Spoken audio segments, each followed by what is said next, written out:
Graça e paz, irmãos. Deus abençoe vocês.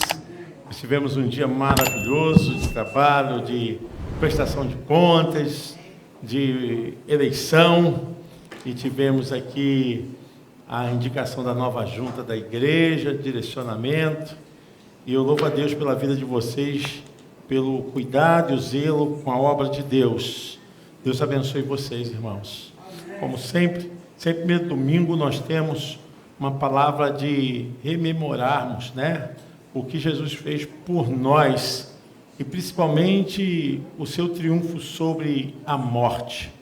Eu quero ler aqui, irmão, João capítulo 11, a partir do versículo 17. Vamos ler alguns versículos que falam dessa manifestação do ministério de Jesus. Evangelho de João, capítulo 11, a partir do versículo 17. Já está aqui na tela. Chegando, pois, Jesus achou que já havia 4 dias que estava na sepultura. Ora, Betânia estava de Jerusalém quase 15 estádios. E muitos dos judeus tinham ido consolar Marta e Maria acerca de seu irmão. Ouvindo, pois, Marta que Jesus vinha, saiu-lhe ao encontro. Maria, porém, ficou assentada em casa. Disse, pois, Marta a Jesus: Senhor, se tu estivesses aqui, meu irmão não teria morrido. Mas também agora sei que tudo quanto pedires a Deus, Deus tu concederá. E disse-lhe Jesus: teu irmão há de ressuscitar. Disse-lhe Marta: eu sei que há de ressuscitar na ressurreição do último dia. Disse-lhe Jesus: eu sou a ressurreição e a vida. Quem crê em mim, ainda que esteja morto, viverá. E todo aquele que vive e crê em mim nunca morrerá. Crês tu isso? Disse-lhe ela: sim, Senhor, creio que tu és o Cristo, Filho de Deus, que havia de vir ao mundo. E dito isso, partiu e chamou em segredo a Maria, sua irmã, dizendo: o mestre está aqui e chama-te. Ela, ouvindo isso, levantou-se logo e foi ter com ele. Ainda Jesus não tinha chegado à aldeia, mas estava no lugar onde Marta o encontrara. Vendo, pois, os judeus que estavam com ela em casa e a consolavam, que Maria apressadamente se levantara e saíra, seguiram-na, dizendo: vai ao sepulcro para chorar ali. Tendo, pois, Maria chegado onde Jesus estava e vendo, lançou-se aos seus pés, dizendo-lhe: Senhor, se tu estivesse aqui, meu irmão não teria morrido. Jesus, pois, quando a viu chorar, e também chorando os judeus que com ela vinham, moveu-se muito em espírito e perturbou-se, e disse: onde o puseste? Disseram-lhe: Senhor, vem ver. Jesus chorou. Disseram, pois, os judeus: vede como o amava. E alguns deles disseram: não podiam ele que abriu os olhos ao cego, fazer também com que este não morresse? Jesus, pois, movendo-se outra vez muito em si mesmo, foi ao sepulcro. E era uma caverna e tinha uma pedra posta sobre ela. Disse Jesus: tirai a pedra. Marta, a irmã do defunto, disse: Senhor, já cheira mal, porque é já de 4 dias. Disse-lhe Jesus: não te hei dito que se creres verás a glória de Deus? Tiraram, pois, a pedra, e Jesus, levantando os olhos para o céu, disse: Pai, graças te dou por me haveres ouvido. Eu também sei que sempre me ouves, mas eu disse isso por causa da multidão que está ao redor, para que creiam que tu me enviaste. E tendo dito isso, exclamou com grande voz: Lázaro, vem para fora. E o defunto saiu, tendo as mãos e os pés ligados com faixas e o seu rosto envolto num lenço. Disse-lhe Jesus: desligai-o e deixai-o ir.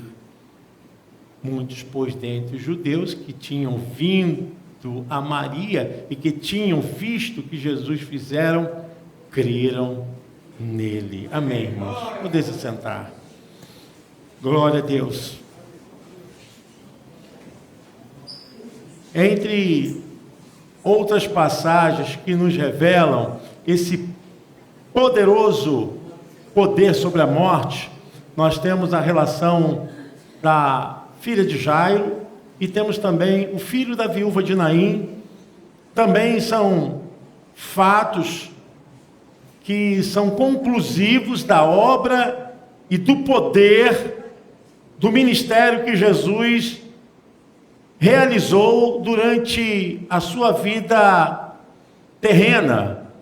O seu tempo de ministério, ele manifestou essa obra poderosa de confrontar a morte, de ressuscitar vidas, e ainda no estado muito avançado, já de dias, em relação ao repouso da morte. Essa é a máxima do Evangelho, irmãos. Não que isso seja a forma de nós pensarmos que temos esse benefício de ressuscitar pessoas. Essa ressurreição realizada foi para que o nome do Senhor fosse glorificado, para que não houvesse dúvida a respeito do seu ministério, do seu chamado e da obra que ele estava realizando. Temos que entender que nos primórdios do trabalho ministerial de Jesus, ele tinha toda uma força contrária, a força dos romanos, a religiosidade dos judeus e ainda a incredulidade dos gentios. Jesus tinha que marcar o seu ministério com milagres, com poder e principalmente dessa forma, que é justamente no aspecto de trazer vida àquele que estava morto. Mas a obra operadora do Evangelho não se tange, não se apega simplesmente aos fatos dos fenômenos sobrenaturais, mas a obra do Evangelho se apega à poderosa mensagem de salvação. É a mensagem que destrava a mente da incredulidade, da narrativa de perdição, da destruição e da perdição eterna. Essa é a mensagem do Evangelho. Os sinais, os milagres e todas as manifestações foram ferramentas que Deus usou para que crescem no seu Filho, para que crescesse na sua obra, para que entendesse a realidade do ministério que estava agora entre os homens. E aqui para nós, se tratando de Lázaro, Jesus tinha uma profunda intimidade, amizade. Jesus, sempre quando estava fazendo trabalho pelas aproximações de Betânia, Jesus ia na sua casa, Jesus pernoitava lá, Jesus, ele tinha como um lugar de descanso, pessoas que o acolhiam para que ele pudesse repousar. E agora nós vemos aqui, numa visão humana, um Deus completamente humano, um Deus revestido mesmo de corpo, um Deus com a estrutura genética humana. Jesus precisava estar descansando, precisava comer, beber. Jesus precisava de um lugar para ser acolhido. E na casa de Lázaro era o lugar onde ele tinha muito apreço. Irmãos, quando eu comecei o ministério aqui na igreja, eu também tinha algumas casas que eu fazia como estratégia. Tinha casas que eu sabia, olha, eu tenho que chegar naquela casa no horário do almoço.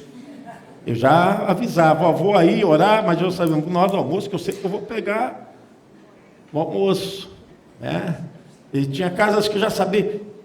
Quando começamos o trabalho aqui, a necessidade era muito grande, muito grande. E eu já sabia as casas que eu ia, que eu podia abençoar, e também que eu era abençoado, muito abençoado, porque eu saí de lá com alguma coisa para levar para casa.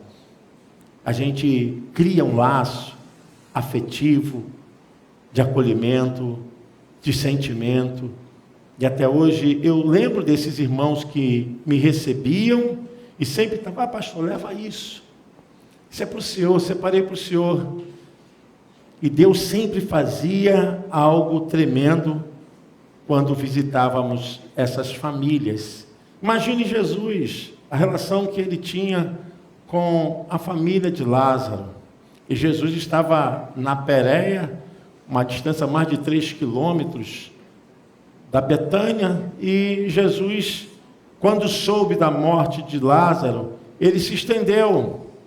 Havia realmente um intento para que houvesse uma projeção maior do poder de Deus.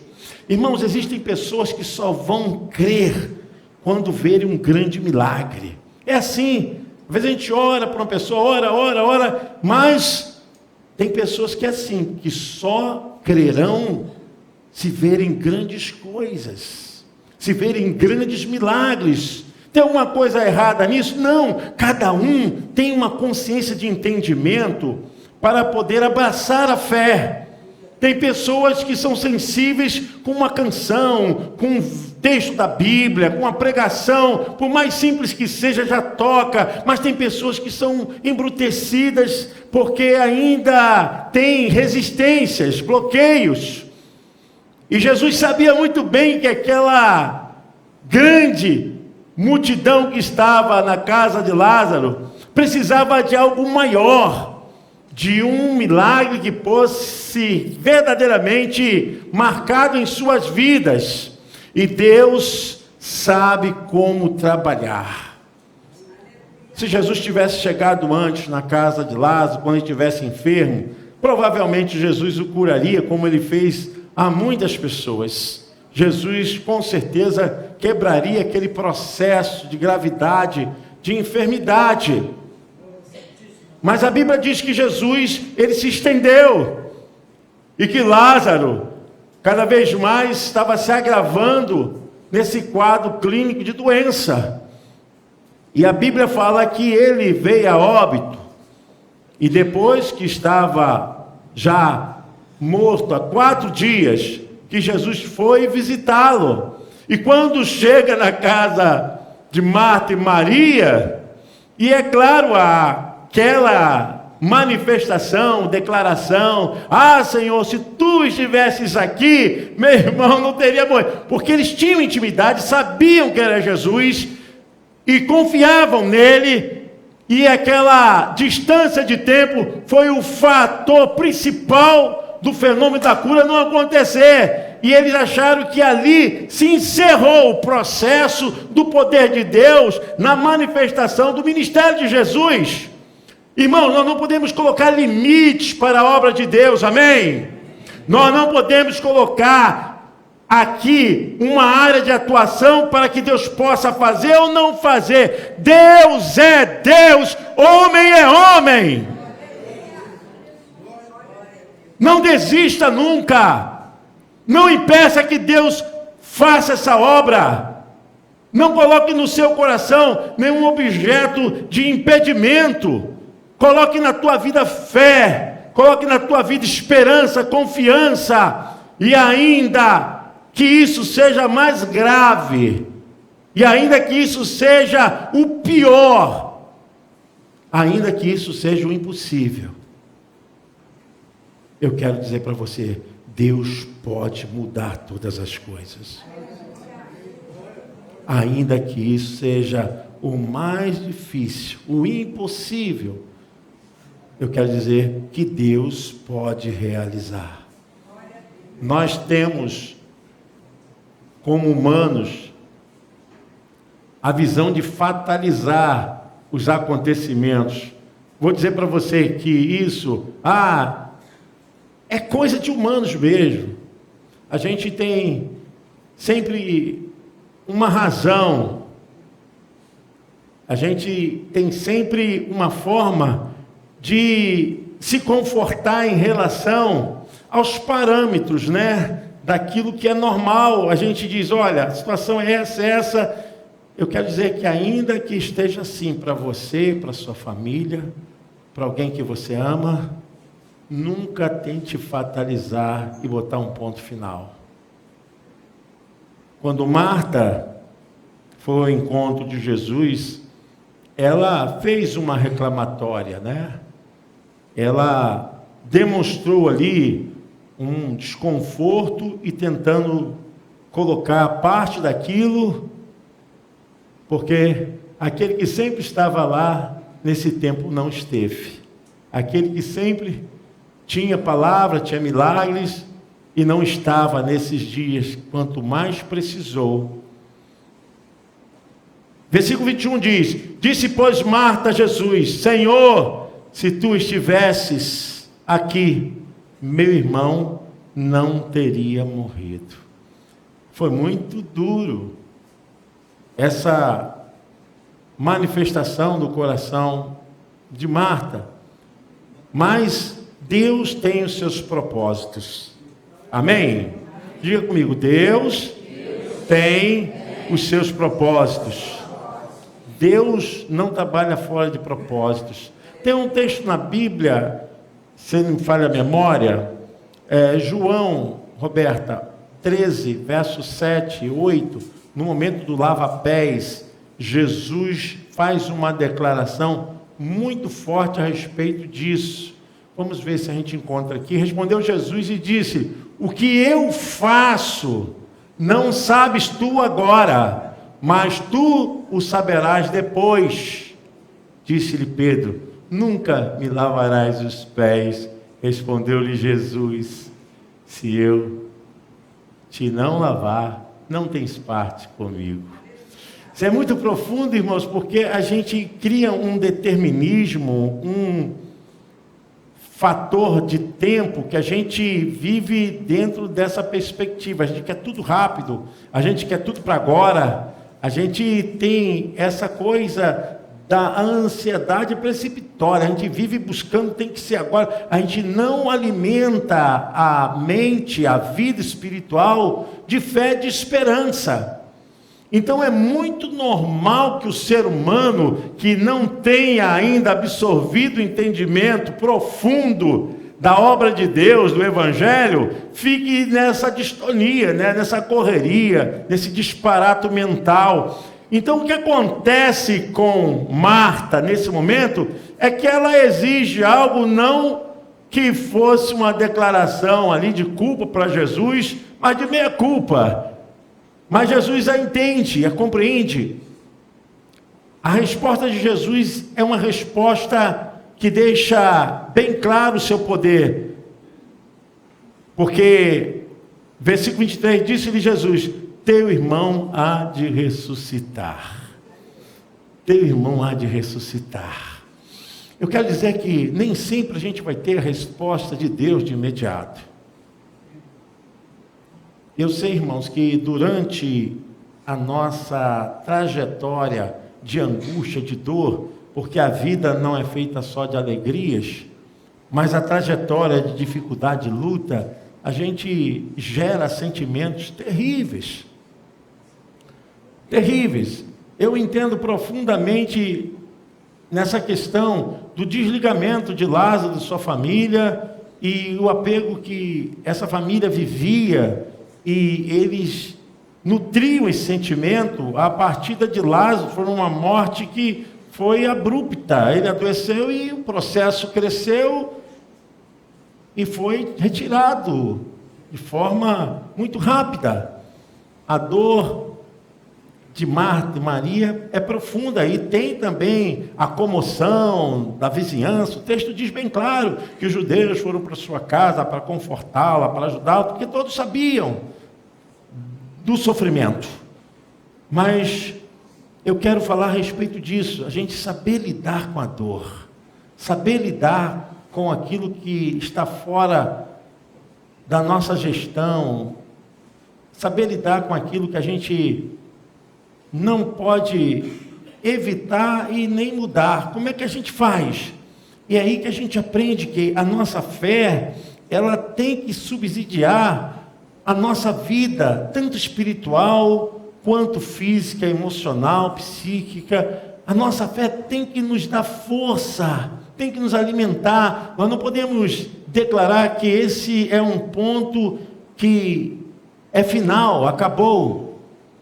E quando Jesus fala isso, ainda persiste essa questão filosófica da vida e da morte. Porque quando Jesus fala, seu irmão há de ressuscitar, aí é onde vem a lógica, né? Porque olha o que Marta diz, versículo 24, eu sei que há de ressuscitar na ressurreição do último dia. Então a gente fica preso, àquilo que está presente, mas a gente esquece desse poder. Eu quero dizer, irmãos, que o poder de Deus a gente não pode ver, mas a gente pode sentir. O poder de Deus a gente não pode ver, mas a gente pode sentir. E Jesus estava falando disso. Ela estava compreendendo dentro do campo da filosofia, teologia lá, dos judeus, a respeito da ressurreição dos últimos dias. Mas Jesus estava falando do poder que seria manifesto naquele dia. Coisa tremenda é quando Deus muda o processo e transforma aquilo que estava para vergonha, para tristeza, para a glória e para a alegria. Versículo 25 é justamente o reforço do que Jesus iria fazer, dizendo: eu sou a ressurreição e a vida. Esse processo da morte, biblicamente, irmãos, a gente sabe que ela impera por causa do pecado. A morte veio para sanear as almas humanas. A morte entrou por causa do pecado. A morte veio para demonstrar o salário do pecado. Deus não criou o ser humano para morrer. Ninguém nasceu para morrer. Mas a morte veio pela desobediência, pela queda dos nossos primeiros pais. E ela está aí para sanear, para trazer um nível da humanidade, para mostrar que nós somos temporais, que nós não somos eternos, porque quem quer que venha para essa vida, vai voltar da mesma maneira que entrou. E ainda que a pessoa tenha tanta pujança, tanta arrogância, tanto dinheiro, tanto isso e aquilo, o final da vida é o mesmo para todos. Ninguém é maior, ninguém é menor diante da morte. Mas Jesus demonstrou que Ele era o Senhor da morte, tendo o poder da vida, amém? Quando Jesus diz: eu sou a ressurreição e a vida, é porque Deus, quando quer fazer algo maior, Ele também revela quem Ele é. E sempre vai ser assim: quando Deus quer fazer algo maior na sua vida, você vai revelar quem Deus é para você. Lembre-se disso, que as coisas mais difíceis, mais apertadas, por menor que sejam as circunstâncias de esperança, sua convicção, vá para a água abaixo, vai para o chão, você não tem como entender, Deus pode fazer o que nós não podemos fazer. Louvado seja o nome de Jesus. As perspectivas humanas, irmãos, elas traçam um curso que são de natureza normal. Quem estuda, quem trabalha, quem constrói, quem tem processo de projeto, isso é normal, mas isso não é tudo. Porque além de tudo que nós possamos fazer aqui, existe algo que só Deus pode fazer. É a certeza e confiança da vida eterna. E quando Jesus falou isso, ainda existiam muitas dúvidas. E Jesus perguntou: aonde o puseram? E é sempre assim, como seres humanos, a gente vai ter que aprender a manifestar a nossa dor para Deus. A gente vai ter que fazer o caminho geográfico, mental. A gente vai ter que apontar, dizer: Senhor, está aqui, Senhor, a situação é essa. Isso não tem nada de anormal, porque nós somos terrenos e estamos dentro desse parâmetro de lógica. E o que elas fizeram foi justamente isso. Sabendo que Jesus era o Cristo, o texto diz bem claro, versículo 28, e dito isso, partiu e chamou em segredo a Maria, sua irmã, dizendo: o mestre está aqui e chama-te. Ela, ouvindo isso, levantou-se logo e foi ter com ele. Verso 30, Ainda Jesus não tinha chegado à aldeia, mas estava no lugar onde Marta o encontrara. Vendo, pois, os judeus que estavam com ela em casa e a consolavam, que Maria apressadamente se levantara e saíra, seguiram-na, dizendo: vai ao sepulcro para chorar ali. Então, já estava dentro de um quadro que a gente classifica aqui de luto depressivo, né? É um luto que é profundo, que afunila a capacidade da realização do eu, a pessoa se desrealiza e qualquer âncora serve para amparar a vida, né? Ela indo lá naquele lugar, que muitos fazem, né, hoje em dia, né? Muitas pessoas vão lá para o cemitério, ainda acham que a pessoa está ali. Mas, assim, diante do conforto, da âncora da vida, aquilo serve até como um apoio. E elas estavam fazendo isso, foram para ali, e Jesus, sabendo que o sofrimento era grande. A coisa mais linda que a Bíblia fala, irmãos, a gente não pode deixar de observar isso. Jesus foi 100% homem e 100% Deus. Embora ele não tenha vencido o pecado, o diabo, o mundo como Deus, mas como Filho de Deus, cheio do Espírito Santo. Porque senão não teríamos razão de olharmos para ele. Mas aqui nos revela profundamente essa natureza de Jesus. Jesus vendo o sofrimento da humanidade, vendo o sofrimento dessa família, vendo como a tristeza é realmente um aspecto terrível e fadonho para a alma, Jesus, ele revela a sua compaixão, né? Ele demonstra a sua condição humana. Então, às vezes as pessoas falam assim: mas será que Deus vai me entender? Eu já ouvi muitas pessoas dizerem isso. Será que Deus vai me compreender? Eu estou passando por isso. Seja qualquer que for o sofrimento, seja qual a natureza e a característica do aspecto da dor, Deus sabe, porque Ele, por seu Filho, passou por tudo isso que nós vivemos. Amém, irmãos? Então não pense que Deus não sabe, que Deus não entende. Às vezes as pessoas entram nesse aspecto dizendo: eu sei que Deus se preocupa tanto comigo, se preocupa tanto que sabe o que você está vivendo, sabe o que você está passando. Nada do que você ou eu possamos viver, ou estejamos passando, que Ele não entenda, que Ele não saiba. Por isso o texto lá em Hebreus, capítulo 4, fala a respeito disso.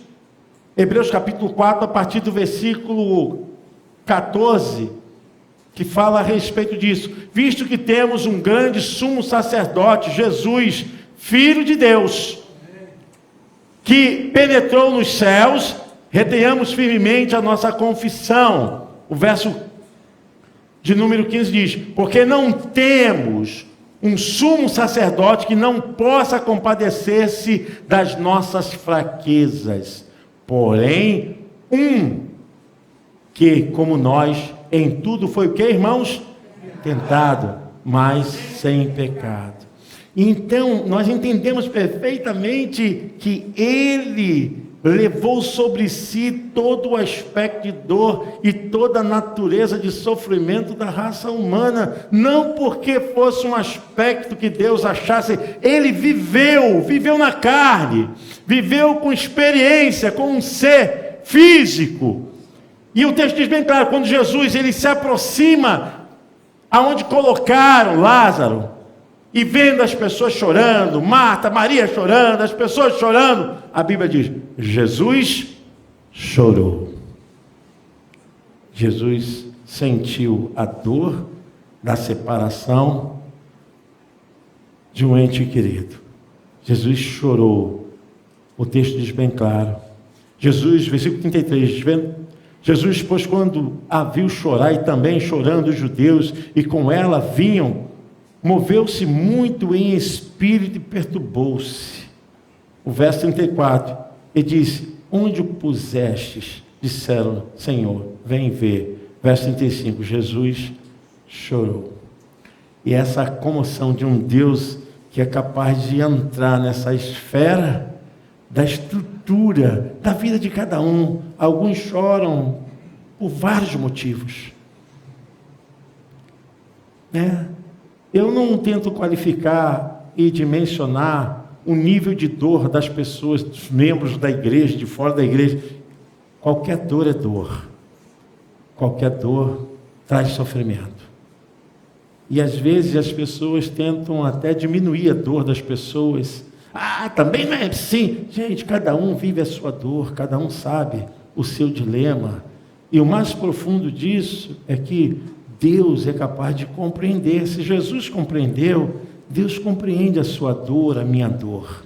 A Bíblia diz que Jesus chorou vendo aquele quadro, se comoveu e entrou justamente nessa condição da vida humana, que é terrível. Alguns choram por causa de filhos, por causa de casamento, por causa de dor física, alguns por perdas, e vários motivos e razões para chorar. E o choro é choro. Quando é choro de dor, não importa, sempre traz sofrimento. É cortisol puro na carne, no hormônio. E o texto diz que Jesus chorou. Mas sabe, eu quero pensar aqui com vocês que o nosso choro, ele não é em vão.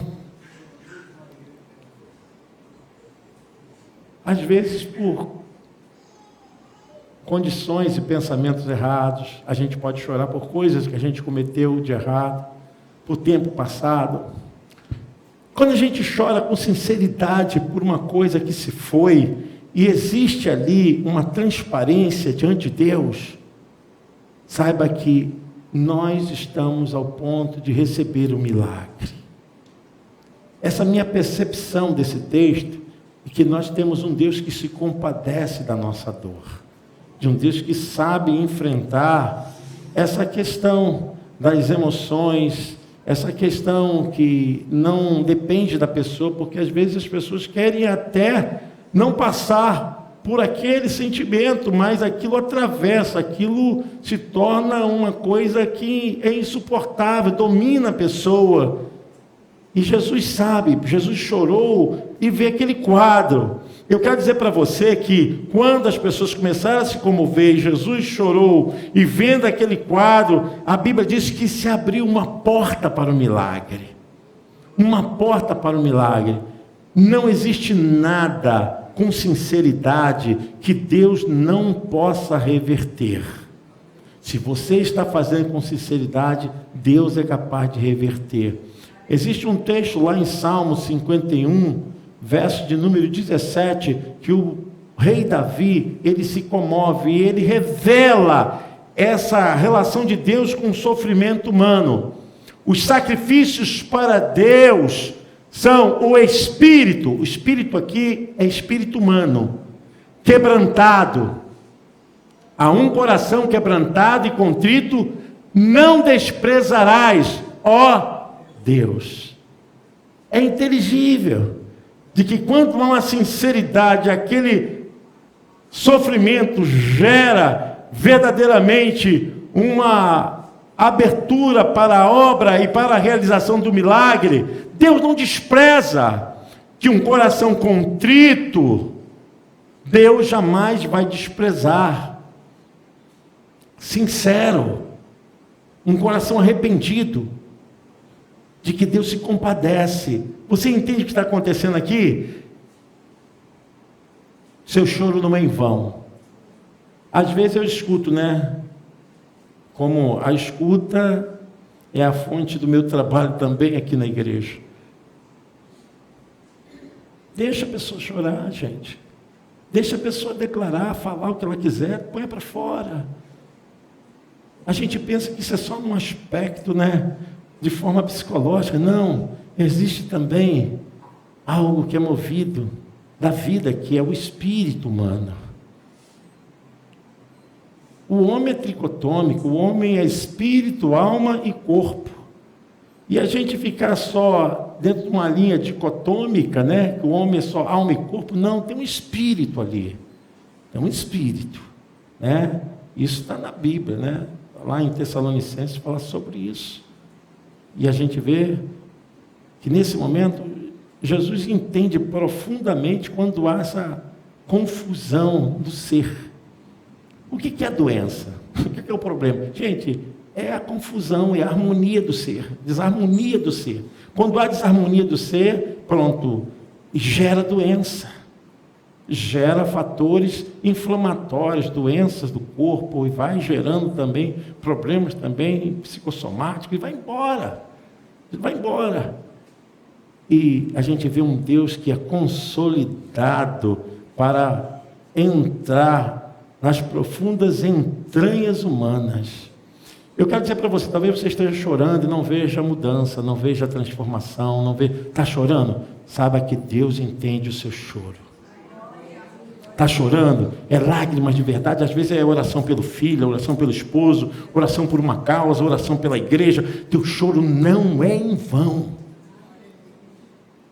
Deus conhece. E a partir daí, Jesus perguntou, aonde haviam colocado. E o texto continua. Jesus, pois, movendo-se outra vez muito em si mesmo, versículo 38, foi ao sepulcro, e era uma caverna, era colocado numa tumba, e tinha uma pedra posta sobre ela. Disse Jesus, tirai a pedra. Marta, irmã do defunto, disse, Senhor, já cheira mal, porque é já de 4 dias.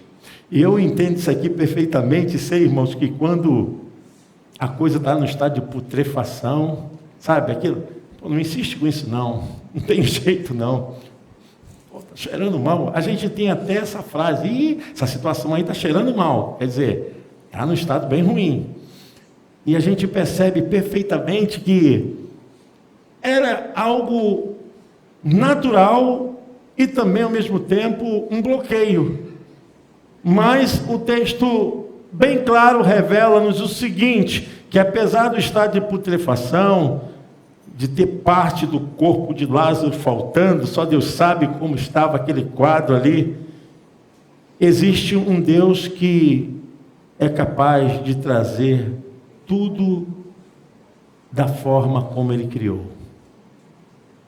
Sabe, eu acredito, se falarem isso, eu acredito em restauração, reconciliação, eu acredito em coisas que Deus pode trazer que estavam estragadas e se tornar mais forte, porque eu acredito que Deus fez isso no corpo de Lázaro, por meio da manifestação da vida e ministério de Jesus. Ele pode fazer qualquer coisa na vida, em qualquer relacionamento, em qualquer pessoa, em qualquer tempo, em qualquer estado de progressão, até de deterioração. Às vezes a situação está assim, isso aí não vai dar, não tem. Deus pode tudo, amém?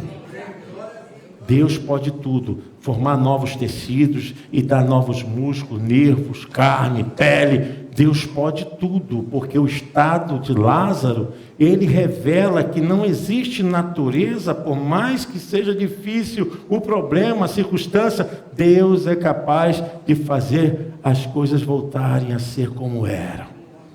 Você pode aplaudir o Senhor?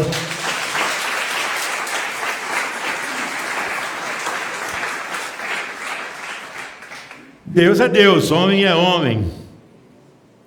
Aqui a gente para, irmãos, pensando como esse Deus que servimos é poderoso. Jesus, então, deu graças ao Pai. E ele, então, orou. A Bíblia diz no versículo 43, tendo dito isso, clamou com grande voz, Lázaro, vem para fora. E a Bíblia diz, e o defunto saiu, tendo as mãos e os pés ligados com faixas, e o seu rosto envolto num lenço. Disse-lhe Jesus, desligai-o e deixai-o ir. E a gente percebe profundamente, o texto mais abaixo diz que Lázaro estava se alimentando. Você vai ver mais abaixo. Ele entra no percurso do transporte da vida terrena normal, comer e voltar a se alimentar, a ter os nutrientes do corpo. Esse Deus pode fazer assim, voltar a vida, ao curso normal, para que tudo aconteça como era antes. Ele é poderoso. E nós estamos nessa oportunidade da Santa Ceia, irmãos, de servirmos a um Deus que pode todas as coisas. Isso que aconteceu com Lázaro foi um ato milagroso, poderoso, portentoso, para realmente impactar, mas depois Lázaro morreu. O que eu quero dizer com isso? O milagre, e o maior milagre, é você ter certeza da vida eterna. Ainda que a ressurreição de Lázaro possa nos impactar como impactou os judeus da época, ainda isso não é o maior milagre. O maior milagre é a gente ter a certeza da vida eterna. Existe uma música do Paulo César Brito, que ele diz: ó, conta-me como você, irmão, venceu e chegou aqui, e falarei, cantarei e contarei que Jesus que me salvou. E a coisa mais linda é essa vitória, porque aí é onde não haverá mais morte, não haverá mais separação, não haverá mais nenhum tipo de sepultamento, acabou. Tragada foi a morte pela vitória. E ainda que as igrejas pregam, sabe, irmãos, a gente cai, sabe, nessa coisa que a igreja vive, desses penduricalhos de religiosidade, de milagre aqui, milagre aqui. O milagre, e o maior milagre, é você ser salvo por Jesus. Esse é o maior milagre, você ter certeza da sua vida eterna. Não estou aqui diminuindo nada, porque os milagres seguirão os que crerem, mas nem todos serão objetos de milagre. Só quem Deus quer. Deus cura quem quer, Deus faz milagre para quem quer. É só quem Ele quer, Ele cura de toda enfermidade, mas só quem Ele quer. Nós não podemos aí vender como as igrejas estão fazendo, uma proporção, porque atrai as pessoas estão atrás disso, têm fé nos milagres, mas não tem fé em Deus, não tem fé em Jesus, não tem fé na vida eterna. E quero dizer para vocês que o único que permaneceu vivo foi Jesus, depois da ressurreição. O filho de Jairo, a filha de Jairo, o filho da viúva de Naim, morreram também. E a gente, então, tem que entender que o Evangelho ele é muito mais do que esse campo terreno, porque esse campo terreno, irmão, já está danificado, gente. Isso aqui já está estragado.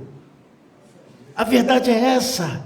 Nós estamos aqui, vamos viver em santidade, congregando, ouvindo, crescimento, mas sabe de uma coisa? O seu maior tesouro não é aqui. É a vida eterna com Jesus. Por isso que as pessoas não entendem os crentes, né? Porque quem não entende a Bíblia não vai entender os crentes. Porque o manual do crente é a Bíblia, né? Se você quer um manual de uma máquina, de qualquer coisa, para poder consertar, você vai lá olhar direitinho como está no manual. O manual do ser humano aqui, ó. Você tem que vir aqui, ó. É aqui, ó, que nos vai direcionar. A vida é passageira. A Santa Ceia para nós é um motivo de vitória, de bênção, onde vamos declarar que Jesus é o nosso Senhor, que nós estamos com Ele. E ainda que você esteja nesse choro de Marta e de Maria, saiba que o teu choro não é em vão, que Deus conhece, Deus perscruta. Irmãos, olha, Deus não é um Deus, sabe, as pessoas penduradas no madeiro, de gesso, de prata, de pedra, não é esse Deus. O nosso Deus é um Deus que conhece, que sabe o que nós passamos. Você é a melhor coisa que Deus criou nessa vida. Saiba disso. A sua alma, a sua vida, Deus tem o maior apreço, o maior cuidado. Você é a coisa mais linda que Deus criou. Nós temos que parar com esse negócio aí que as pessoas ficam discutindo. Gente, nós somos todos iguais. Somos todos iguais. Não é pigmentação de pele, nem condição social, nem cultural. Não seja nada disso. Nós somos todos dependentes de Deus. Somos todos carentes da graça e da misericórdia do Senhor. Não é o fim. Para minha dor, para a sua dor, não é o fim. O que você está passando hoje? O que você está vivendo hoje? Deus sabe. Eu gostaria de orar com você. Deus conhece. Eu gostaria que você ficasse de pé. Quero convidar aqui o pastor Humberto Sena. A gente vai orar, irmãos, antes de cear. Mas antes eu quero que você entenda que você é a melhor coisa que existe para Deus. Sua vida, sua família, seus sonhos, seus projetos. Deus, Ele sabe, Ele conhece, Ele quer, nesse momento, fazer um milagre. E que esse milagre seja para transformar, seja para salvar, para curar, para libertar. Deus quer fazer para provar que Ele é Deus da sua vida. Eu quero que você coloque diante do Senhor a sua luta, o seu problema. Nós vamos orar, pastor Humberto. Por favor, vamos clamar a Deus. Oh Deus, talvez aquela multidão, Senhor, não podia acreditar depois de 4 dias. Já estava morto. Mas o Senhor chegou e deu vida, vida em abundância. E aqui está o teu povo nesta noite, clamando pelo teu nome, Senhor, neste momento, que vai participar da ceia, que vai participar do pão, Senhor, que nesta noite, Pai, que haja pessoa que possa ser ressuscitada diante do teu altar. Aquilo que estiver, Senhor, ó Deus, caído, aquilo que estiver fraco na sua vida espiritual, aquela pessoa que ainda perdeu a esperança, que tenha, Pai, entendimento que o Senhor é poderoso para te dar força e te curar e te levantar e te dar um alto refúgio sobre a tua vida. O Senhor Deus poderoso que está sobre este lugar através desta palavra, nesta noite o Senhor quer trabalhar sobre a tua vida. Ele quer te dar vida e esperança para que você possa lutar e vencer as batalhas, vencer as lutas, crendo que o Senhor está contigo. Se você é um Deus que serve a um Deus poderoso, você pode abrir os teus lábios e glorificar o nome do Senhor, porque nessa noite Ele tem algo especial para a tua vida.